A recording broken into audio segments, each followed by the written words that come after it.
Salam Indonesia, salam Nusantara dari Sabang sampai Merauke, dari Miangas sampai Pulau Rote. Mantaplah iman kita, mantaplah kasih kita, mantaplah pengharapan kita tentunya dalam Yesus Kristus yang menjadi Tuhan dan Juru Selamat kita. Jangan katakan bahwa Yesus itu bukan Tuhan. Jangan katakan bahwa Yesus itu bukan Juru Selamat. Yesus adalah Tuhan, Yesus adalah Juru Selamat. Akulah jalan kebenaran dan hidup. Tiada seorang sampai kepada Allah kalau tidak melalui aku. Kalau engkau percaya, kau diselamatkan. Puji nama Tuhan. Dan sebelumnya saya mengucapkan selamat pagi, selamat kita mendengarkan firman Allah walaupun terlambat. Haleluya. Dan sebelumnya kita berdoa dan saya mengucapkan selamat pagi bagi kita semua. Kekuatan firman, kekuatan roh senantiasa menyertai segenap kehidupan kita dan iman kita. Mari kita berdoa. Terima kasih Bapa di surga, biarkan firman-Mu senantiasa menjadi kekuatan bagi kami sehingga firman-Mu menjadi counselor bagi hidup kami. Dalam nama Yesus, haleluya. Amin. Puji nama Tuhan, firman Allah akan saya ambil dalam kisah Yesaya 9 ayat yang ke-5. Sebab seorang anak telah lahir untuk kita, seorang putra telah diberikan untuk kita. Lambang pemerintahan ada di atas bahunya dan namanya disebut orang penasihat ajaib, Allah yang perkasa, Bapa yang kekal, Raja damai. Puji nama Tuhan. Jadi kita bisa melihat nama yang diberikan kepada Mesias ini. Jadi tema kita adalah nama-nama yang diberikan kepada Mesias atau yang diurapi. Yang pertama dikatakan dari pembacaan ini adalah penasihat ajaib, wonderful counselor, ya. Jadi dia adalah penasihat ajaib. Kalau pemazmur katakan bahwa firman-Mu itu adalah penasehat bagi hidupku. Haleluya. Jadi ketika kita percaya kepada Tuhan, ada penasehat ajaib yang kita miliki. Salah satu yang nama yang disematkan kepada dia adalah penasehat ajaib. Jadi dia akan memberikan nasihat yang baik kepada setiap kita. Karena firman Allah katakan, berbahagialah orang yang tidak berjalan menurut nasihat orang fasik, yang tidak berdiri di jalan orang berdosa, yang tidak duduk dalam kumpulan pencomooh, tetapi yang kesukaannya ialah Taurat Tuhan, yang merenungkan Taurat itu siang dan malam. Ia seperti pohon yang ditanam di tepi aliran air, yang menghasilkan buah pada musimnya, yang tidak layu daunnya, apa saja yang diperbuatnya berhasil, ya. Bukan demikian orang fasik, mereka seperti sekam yang ditiupkan oleh angin. Jadi kalau kita sebagai orang yang percaya kepada Tuhan, kita jadikan firman itu menjadi penasihat bagi kita, atau firman Allah menjadi penasihat, atau Mesias itu menjadi penasihat bagi kita, Raja yang diurapi itu akan memberikan hikmatnya bagi kita. Yang kedua adalah the mighty God. He is God himself. Jadi dia Allah itu sendiri. Jadi the mighty God.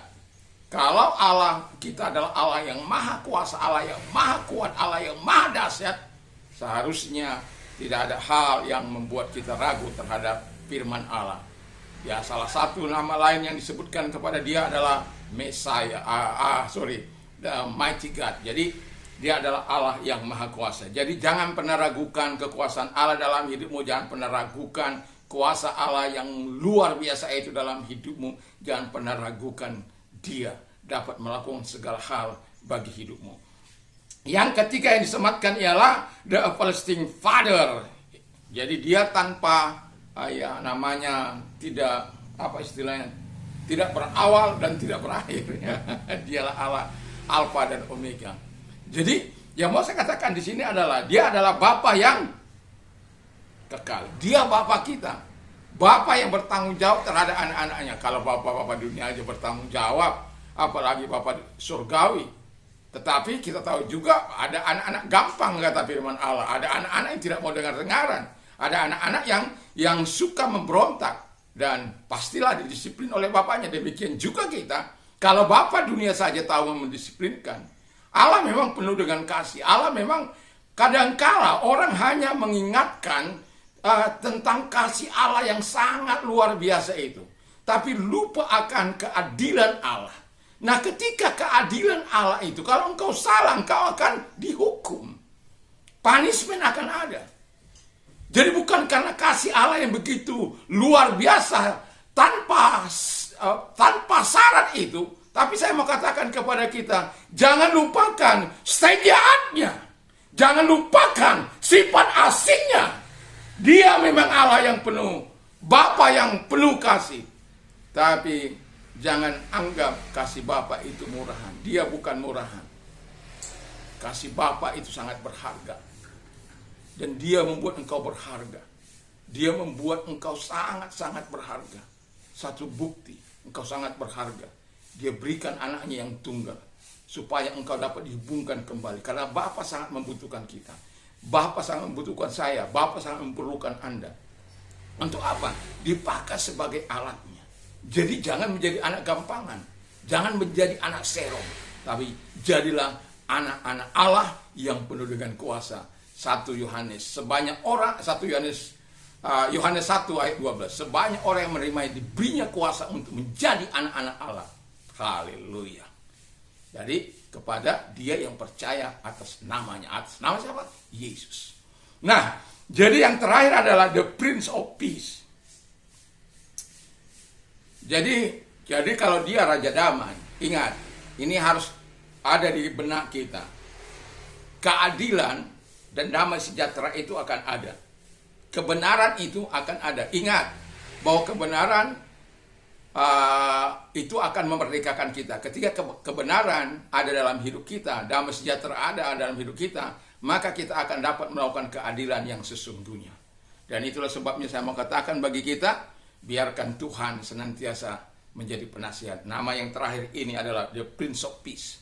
Ya, dia ada Wonderful Counselor, the Mighty God, Everlasting Father, ada Prince of Peace yang selalu ada untuk menyertai engkau.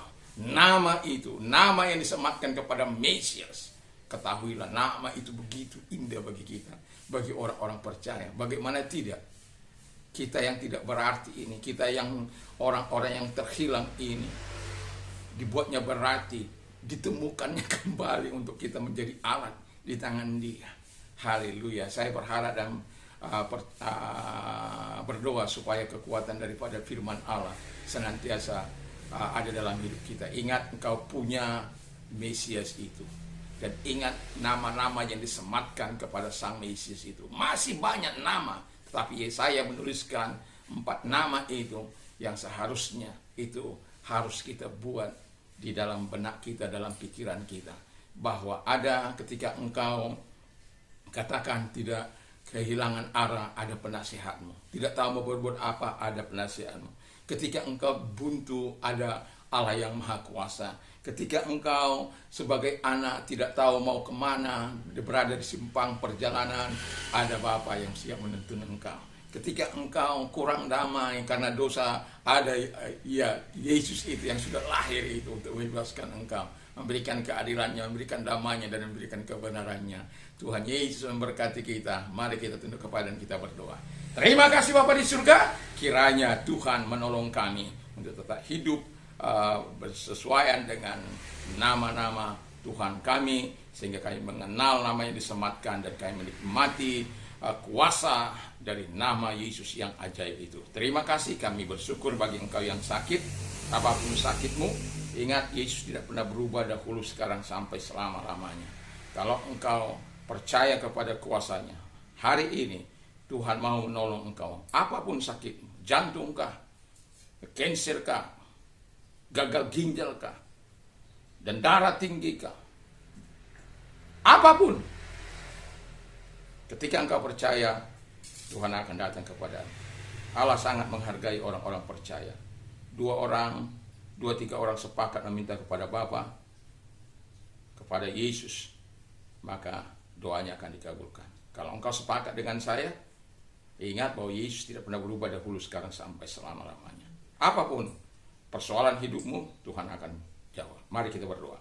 Terima kasih Bapa di surga, engkau lihat orang-orang yang sakit, yang ada di rumah-rumah sakit, yang ada di kamar-kamar mereka, dan yang ada di manapun mereka berada. Tuhan Bapa di surga, Tuhan tolong. Dalam nama Tuhan Yesus, segala sakit, penyakit kanker, jantung koroner, dan mungkin tidak punya anak Bapa di surga, atau mandul, dalam nama Tuhan Yesus, engkau buka mandul mereka, engkau sembuhkan yang sakit dalam nama Yesus Kristus. Kansernya engkau hentikan Bapa di surga, dengan memberikan kepada mereka kekuatan yang daripada Tuhan, dan kansernya Tuhan terbunuh oleh karena kuasa-Mu.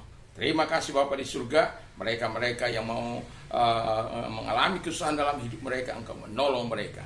Dan kami percaya kepada Tuhan, Kau telah menyembuhkan mereka. Kami telah sepakat meminta kesembuhan daripada Tuhan. Kau berikan kepada mereka kesembuhan. Dalam nama Yesus, haleluya. Amin. Kalau engkau ditolong oleh Tuhan, jangan lupa untuk bersaksi. Berikan di komen Anda di kolom komentar dengan cara yang baik dan sopan. Tuhan Yesus memberkati. Mantap, mantap, mantap.